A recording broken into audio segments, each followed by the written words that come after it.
This Ascension News offering came about because of a comment on a recent transmission called Angelic and Star Races Support. The comment was about whether this track was, quote, harmful to the shadow self, because I do not want her harmed in any way or the connection to my natural darkness, end of quote. So it seemed this was a natural nudge from the universe to speak about the important topic of shadow selves.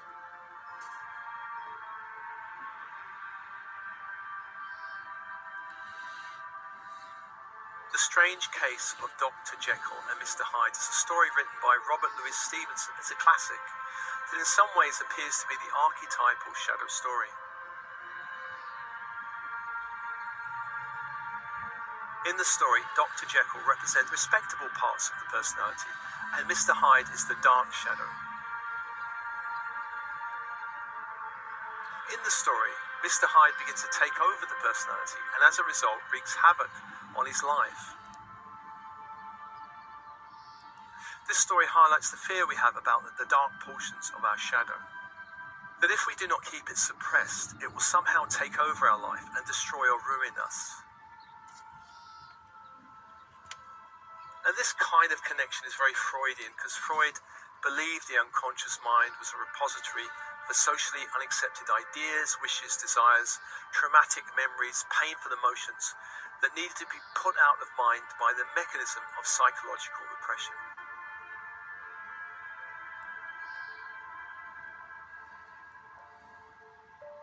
For me, there's a better story that highlights what the shadow is really about. And this story comes from that wonderful book, Embracing Ourselves by Hal and Sidra Stone.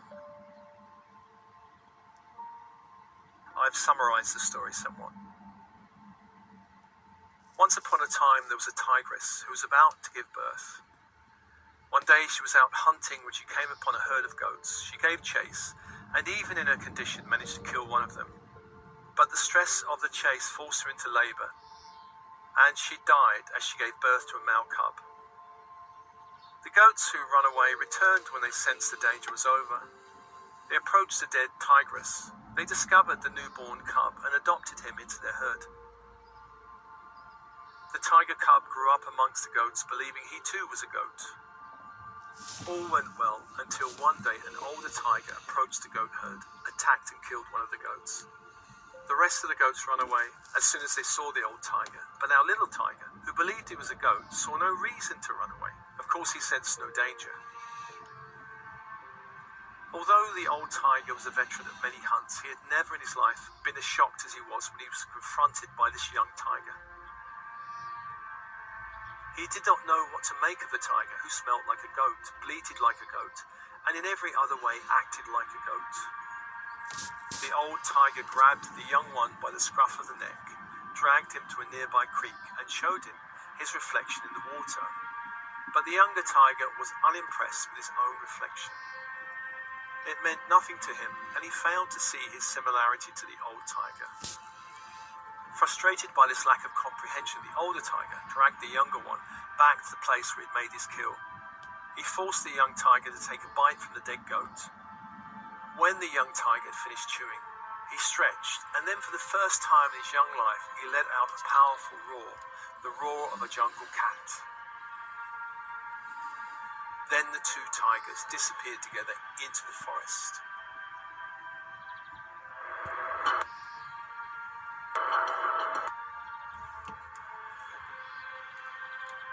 This story highlights the problem where our nature, like that of the young tiger, is raised in a culture or family to think, feel, see and behave like there's something other, like a goat.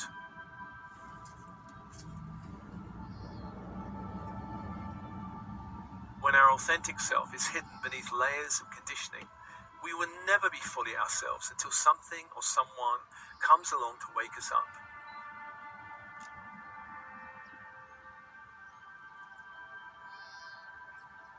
Our shadow selves are not dark, evil or dangerous. They are parts of us that were not welcomed in the reality we were growing up in, and so we learned to ditch them. These parts fled deep into our unconscious minds, where they continued to remain until something shifted that allowed them to reintegrate with the personality.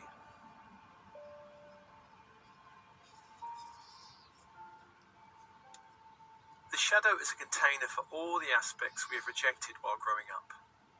For instance, we may have been raised to be a good boy or girl and encouraged to be nice and pleasing. In such case, any hint of being too outspoken or loud or rebellious may well have been punished. At a certain point, this pleasing element became a primary self, and anything that ran counter to this way of being was rejected and lost over time. Another example would be if you were raised in a very pushy family or ambitious family, where you were encouraged to achieve, then being too laid back or chilled would have been labelled as lazy, and therefore achieving became a primary way of being. Perhaps you grew up in a critical family, and you learned to survive by being critical and judgmental back.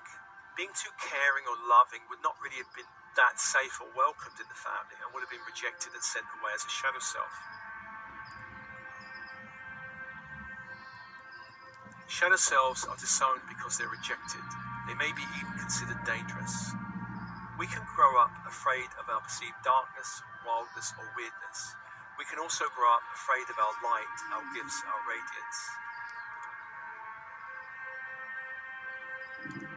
In my family, proper and normal were the values pushed, and anything weird was frowned upon. I disowned my inner weirdness for many years, and it caused great depression and unhappiness until I started liberating myself.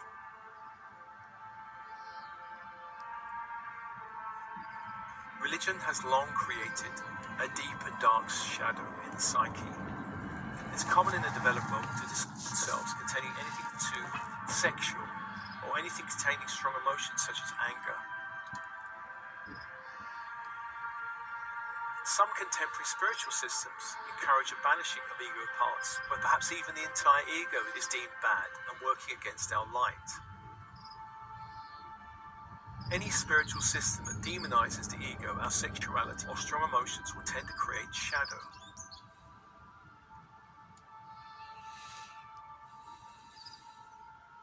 Any personality trait or impulse that elicited punishment or criticism would lead us to repress them. Some cultures, such as America or Britain, encourage being nice and independent and achieving. Other cultures, such as a Middle Eastern country, may not encourage independence, free thinking in the same way. Rather, they tend to encourage putting the family before everything else. This is how culture shapes our personality and shadow selves.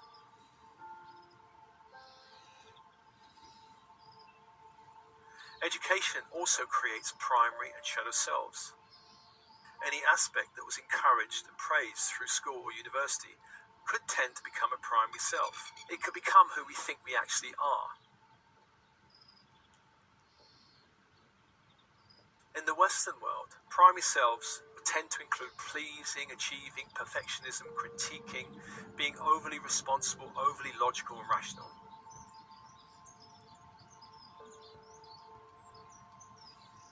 As adults, we may be encouraged to disown our inner child, our inner adolescent, our rebel, our hippie, our dropout, our loudness, our messy creative self, the loud self, and so on. We may also disown certain gifts such as the imaginative self, the intuitive self, the visionary self, the clairaudient self, and so on. It's hard to really generalize because everyone's different and everyone's circumstances are different.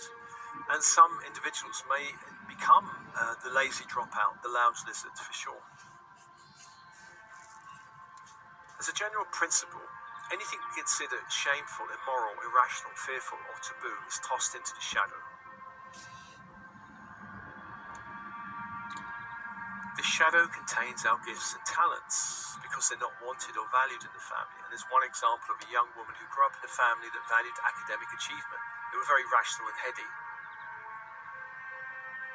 The daughter was not naturally academic. It was more heart-centered, emotional, and creative. This was not something the family encouraged or wanted.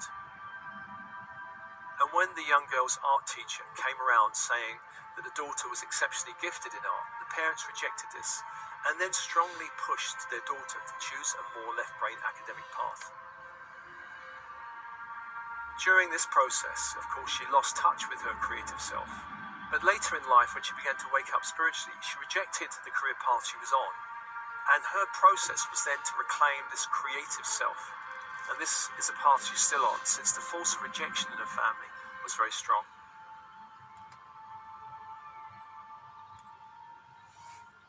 Shadow selves are banished until that time it feels safe for them to return. And this can happen during any personal exploration, therapy method. It can also happen when we begin to wake up spiritually.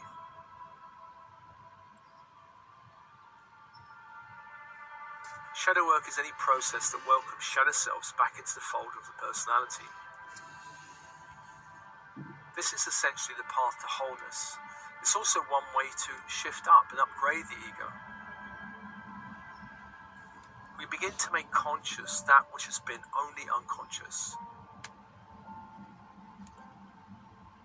In this process, ego parts begin to cooperate rather than be at war with each other. Shadow work is important because in order to change the world, we must change ourselves first. The more that individuals are called to look within, the more others will be encouraged to do the same. Many now are doing this work of inner transformation. The solution, I believe, to all the problems in the world exists within the realm of consciousness.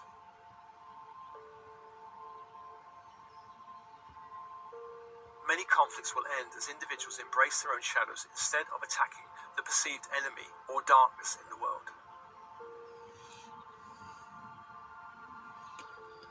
As we shift who we are being and becoming in the world, then we begin to light a candle for important qualities such as love, truth, integrity.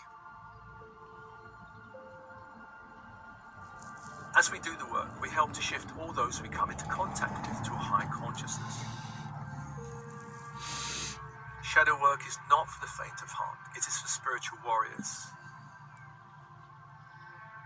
The gifts of this work are many, since along with the returning shadow parts comes many gifts and treasures.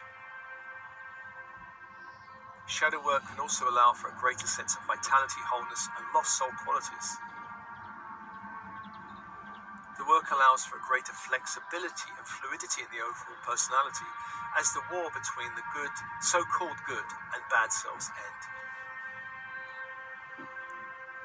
This work requires a self-reflective mindset, the ability to reflect and observe our thoughts, feelings, and behaviors. Self-honesty and integrity are important because we need to be willing to see aspects of ourselves that we have judged as bad or unpleasant or even dangerous. Carl Jung once said, "Everything that irritates us about others can lead us to an understanding of ourselves." Signs of having shadow selves, hiding out in the unconscious, is judging others harshly. In magical circles, there's a saying that for every finger pointing in judgment at another, 3 fingers point back at the self. Similarly, being angry with another person or another group, whether that group is wealthy, poor, powerful, or a group of victims, or perhaps a certain sexual orientation or race, the world is our mirror, and where we are angry, or judgmental or critical with anyone or anything external, this reflects an internal force that will not allow this energy to arise in any shape or form within ourselves.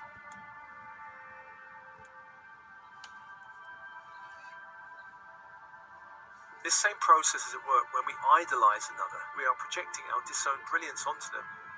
This is something that happens quite a bit with the celebrity scene, for example.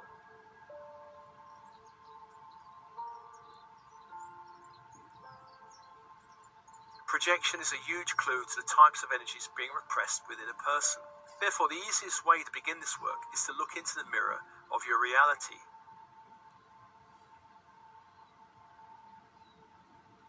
There in your reality are many reflections of both dark and light shadow. And let's do 2 simple exercises that begin to reveal the shadow selves. And this first exercise explores the dark shadow, whatever bothers you or makes you feel uncomfortable in another, which is likely to reflect a disowned part in yourself.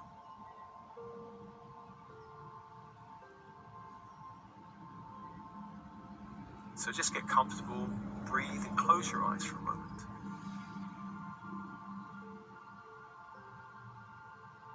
Bring to mind someone you judge or a group of people you judge. perhaps for being too aggressive or loud or dictatorial or messy or lazy.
Notice how strongly you hold this judgment.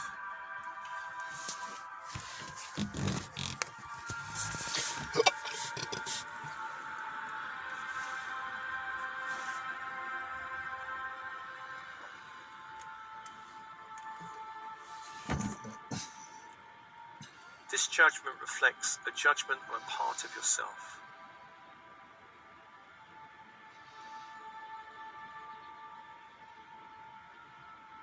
A part you have banished into your unconscious.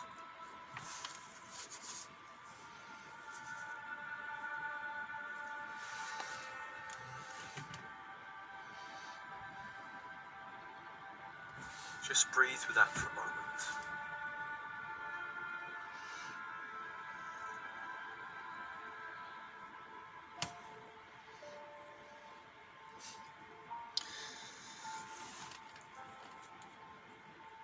This judgment is a mirror for something happening in yourself, an aspect of yourself that needs to be reclaimed, brought back to wholeness.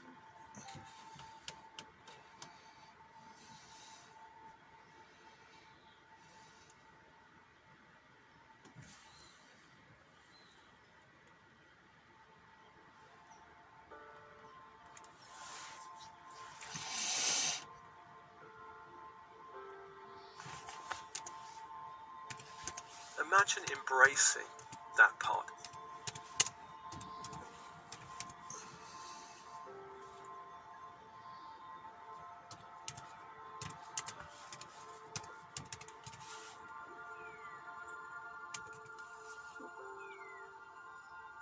Every part has gifts.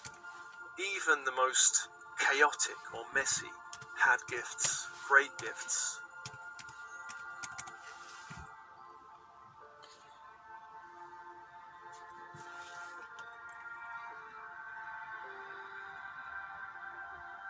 Just take a breath with that for a moment.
The second exercise explores the light shadow.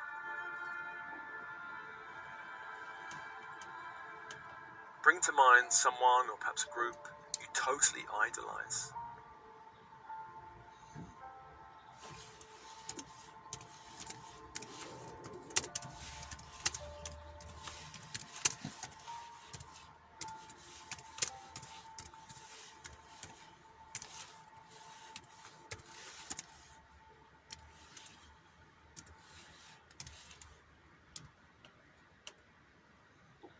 And within this personal group, there are gifts and talents and abilities you totally admire or feel attracted to.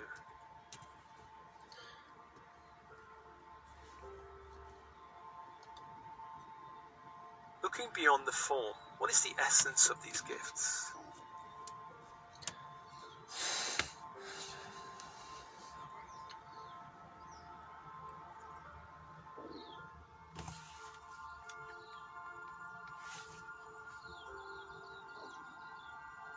The person, for example, may be an actor, an author, a dancer, a painter, a singer.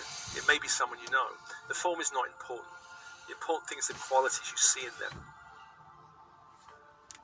Perhaps they radiate a sense of creative self-expression or freedom, or charismatic charm, or masculinity or femininity, or love or sexuality. These are qualities that are repressed in yourself, seeking acknowledgement, acceptance, and conscious reintegration. Just breathe with that for a moment.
Two reflections, one light shadow, one dark shadow.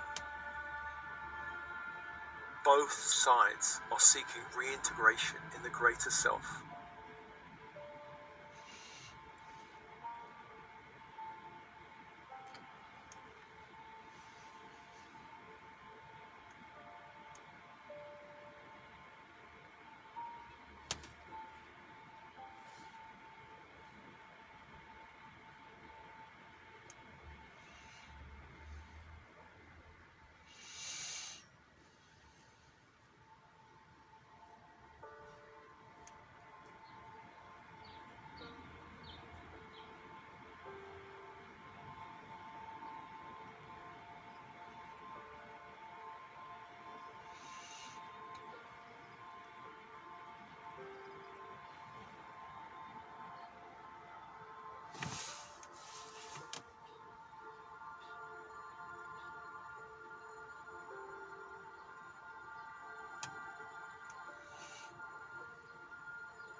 Just ask your higher self for assistance and your guides and angels for assistance in this process, to hold this energy, to begin to clear and cleanse it if it wants to return, to release anything that needs to go back to the light, so that you can reintegrate the jewels and precious gems of these parts.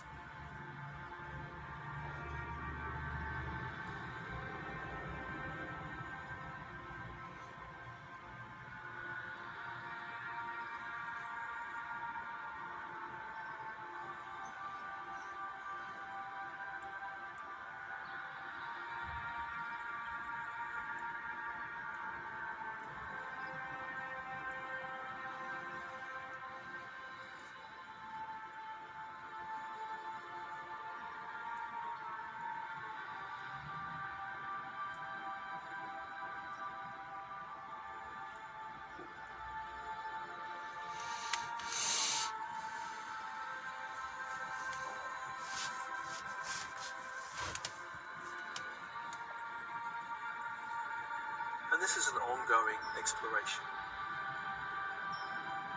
There are layers and layers to the shadow. Whatever we judge or overly admire tends to be a reflection of our dark and light shadow.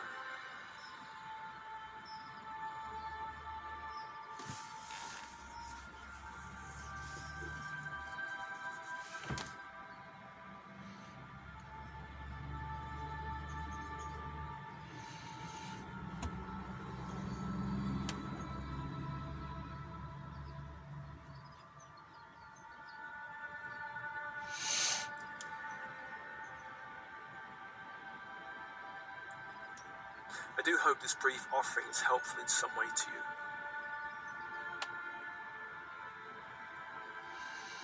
Much love.